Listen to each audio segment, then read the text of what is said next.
If I were to describe myself in 3 words, it would be radical, revolutionary, and I'm thinking of another word, red. I love the color red.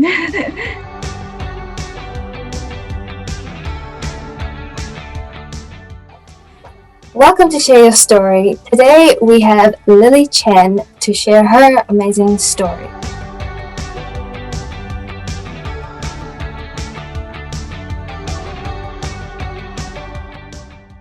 Kia ora, I'm Lily Chen. I am the chairwoman of Campus Feminist Collective at the University of Auckland. I am also the co-chair of Thursdays in Black UOA, which is the Auckland University branch of a campaign against sexual violence. My other titles, I have a list. I am also the equity officer of Young Greens on campus and the welfare officer of Chinese Law Club. So if that's not evident, I am very invested and immersed in the social justice scene. If I were to describe myself in 3 words, it would be radical, revolutionary, and I'm thinking of another word, red. I love the color red. Awesome. So obviously a lot of your work is based on feminism, right? You started a feminist club in your high school.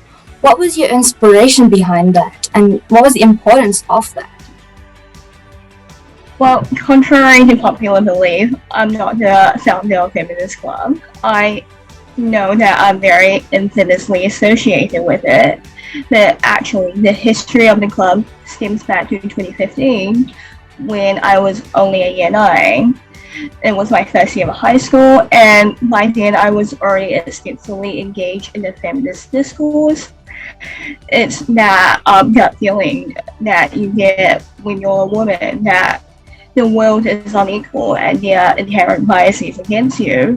So I learned about that very early on, and I wanted that safe space for me to share my ideals and engage with people who are more knowledgeable than me and who are able to articulate my oppression in ways that I haven't learned how to yet. So what those older girls did was that they created a safe space on campus where we were able to discuss topical political issues and foster that sense of sisterhood that was so necessary. Within my years of high school, I was attending weekly meetings and just listening, especially listening to these young women discussing their authentic lived experiences. And I was quite shocked because no one in my life ever really spoke about their oppression so candidly. We had discussions about catcalling, about sexual harassment, about how they were treated differently because of their gender, their race, and class. And it's so insidious in our society. We whisper about sexism all the time, but we never give it a name because doing so is too confrontational, as if like calling out misogyny will trigger male tears. So that was very eye-opening for me, and what I managed to do is carry their legacy onto my final 2 years of high school, where my campaign was largely rooted in educating the younger generation on what I learned from my predecessors. So I was creating materials and PowerPoints for those very weekly meetings that I advertised the whole school in order to start the conversations that we weren't having.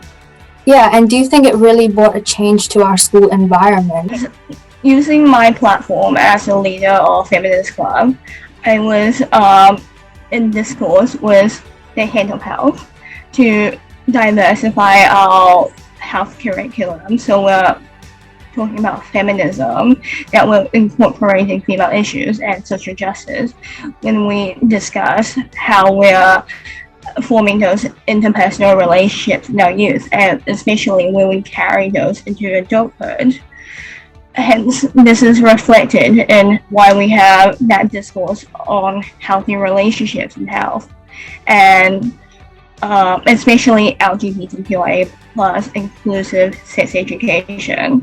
Mm-hmm. So I would like to think that by building that relationship with the school and inspiring them to push their education towards the more radical spectrum, where they're able to explore a much more diverse range of topics, our school was better off. Mm-hmm. And this term, being a feminist, you could be in a room with a group of people and say, who here is a feminist? And everyone would raise their hands, but everyone would have a completely different idea. So what is your definition of a feminist? I love this question. I believe in order to be a feminist, you need to be somebody who is politically committed to female liberation. Being a feminist, it isn't a lifestyle choice. It isn't like posting infographics on Pinterest or putting the word feminist in your Instagram bio. It's so much deeper than that. Yeah. It's understanding how structural oppression has shaped your life and how you will do everything necessary in order to eradicate it. I have a slightly controversial take. I don't think being a feminist is necessarily the last step. This is why we can shift the dialogue from I am a feminist to I advocate for feminists, because what you call yourself is a lot less important than what you do. Yeah, so what you stand for and the actions you take. And talking about the actions, you started off in high school really like educating yourself about feminism, about all these different aspects that come within it. So what are the ways that you've been involved in our community and the actions that you've taken? Well, I started very early on, self-launching my activist career by attending protests. So I think my first ever protest was Take Back the Night, which was a march against sexual violence on our streets. Mm-hmm. And then that segues into attending the Me Too protest after Donald Trump was elected in 2016. My last protest that I attended was Black Lives Matter, and that was the pre-COVID era. Mm-hmm. I haven't been attending those large gatherings since, but I recognize the power in protesting and how liberated you feel afterwards when you're shouting with the collective and banding together for that common cause. In high school, obviously, I led the feminist club, and I was also casually involved in Rebel Youth in Shakti, which is an organization that helps migrant women escape domestic abuse and school strikes for climate. Infamously known as the movement that gets kids out of school to protest. Like protesting, it's such a powerful move. It's a huge thing that you can do to help change an issue, right? We have the Me Too movement, for example. You know, I think all across the world we had so many women coming forward, marching. How do you think others can also take a step forward in doing so? Because protesting, it's almost like it's a personal voice, right? It's you getting your voice heard. What can others do to get their voices heard? I think before you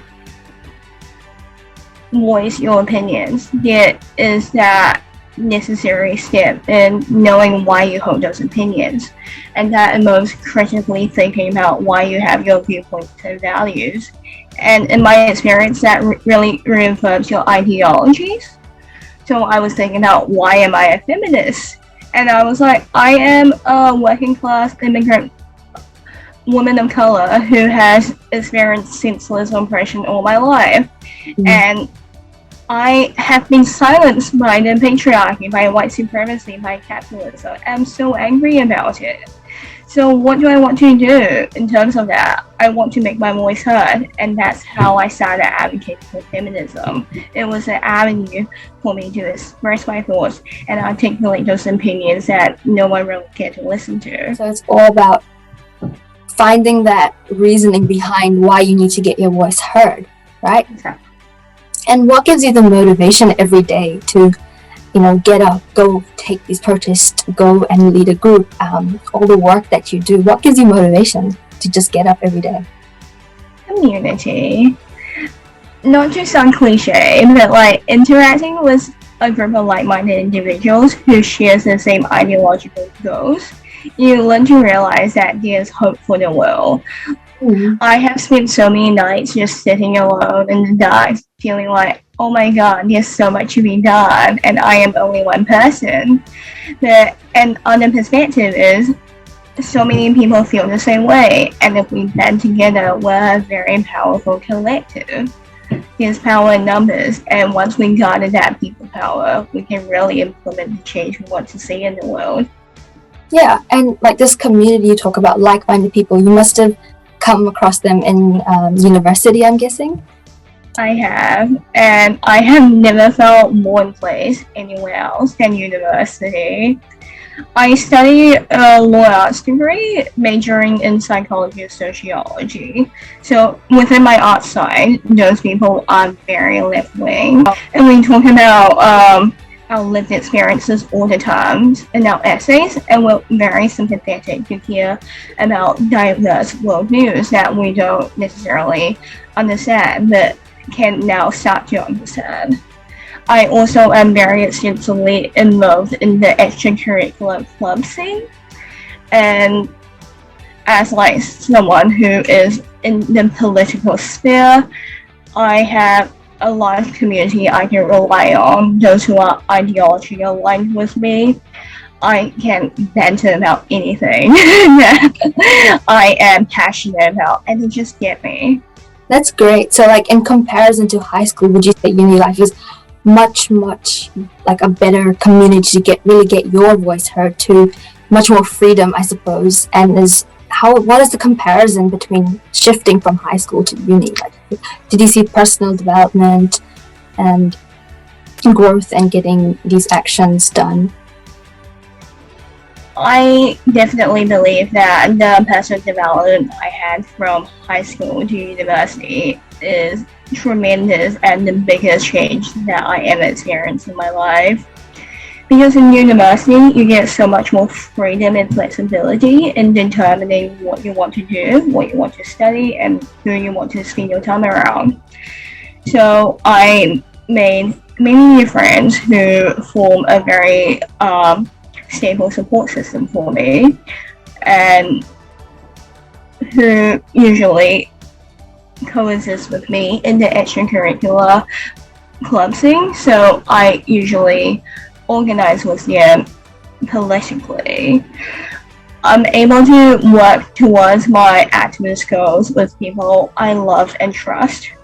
Whereas in high school, I always felt very ostracized because not a lot of people believe in what I believe in to the same extent I did. So I always felt like my ideas were wrong, and it was really alienating.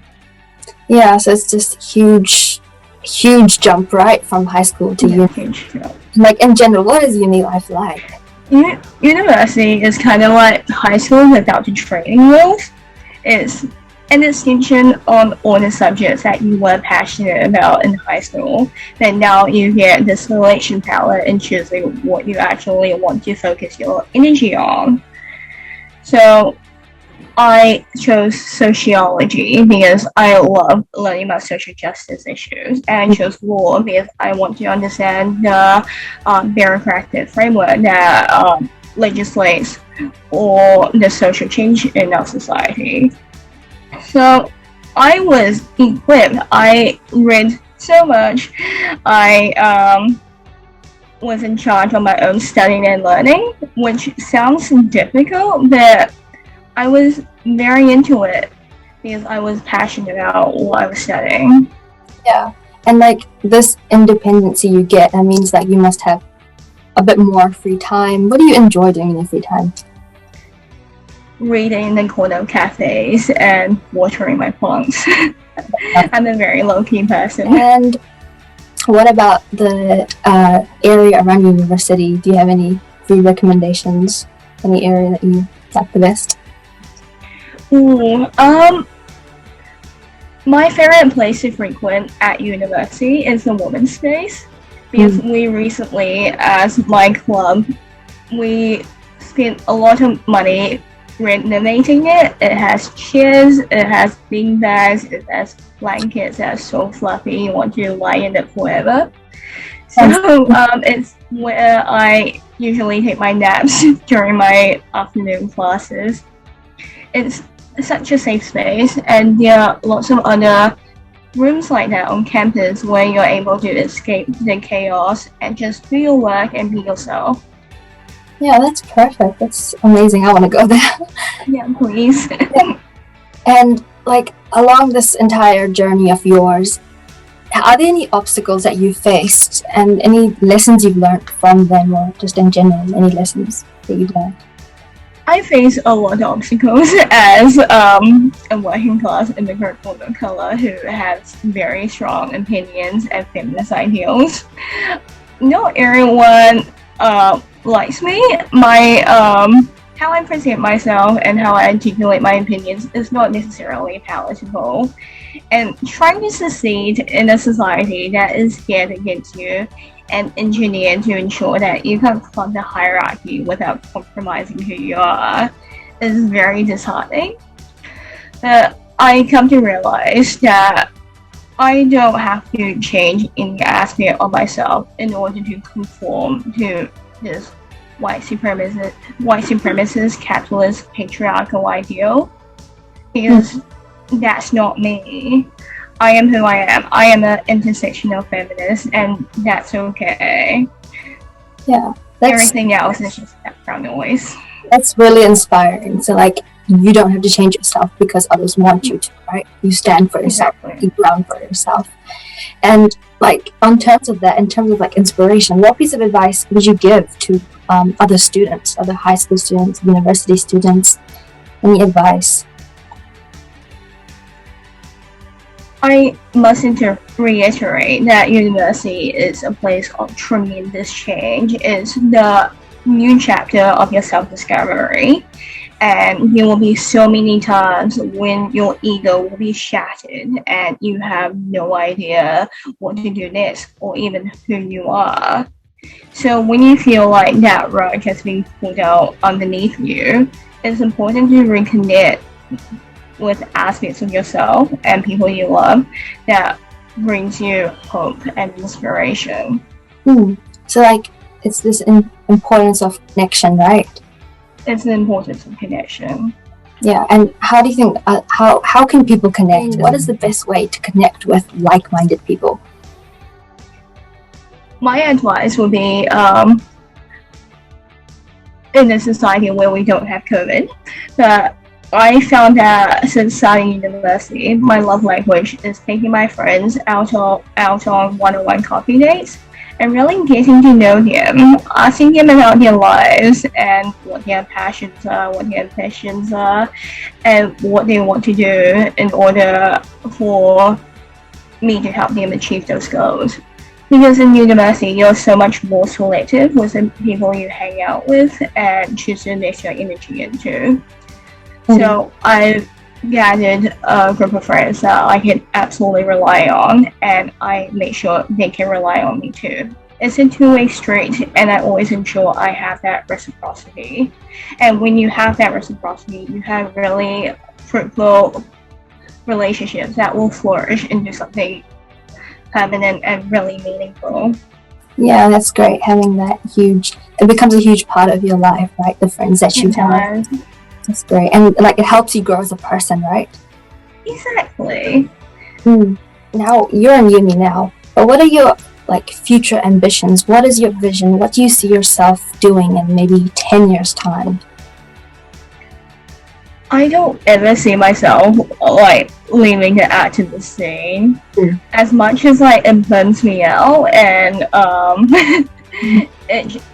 is like so draining sometimes. I think this is where I belong.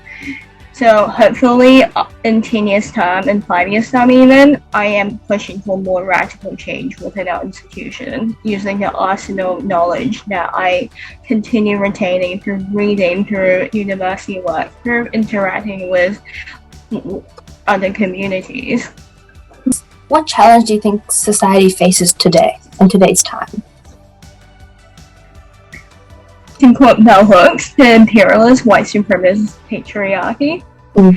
So this like structural oppression, as we understand it, is maintained by those in power who pass laws and induce consent for the status quo. So their positionality in society is never threatened.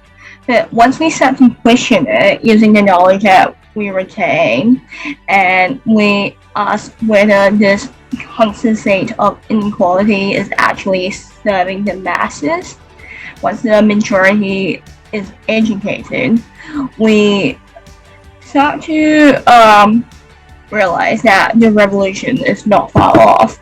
And once we all band together as a collective, we can push for that radical change we want to see in our institutions.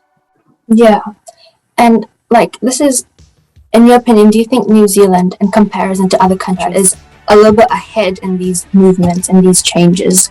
I completely accept the narrative that New Zealand masquerades as this very socially progressive country with very forward social laws. And in some sense, that is accurate, but that isn't enough. We need to push for more radical change, because if we are just happy with our slightly ahead status, we'll eventually stagnate and other people will catch up to us. Let's talk about recent things that have happened in the Texas abortion laws. Do you have any opinion on that? What's in New Zealand as well, the abortion laws here?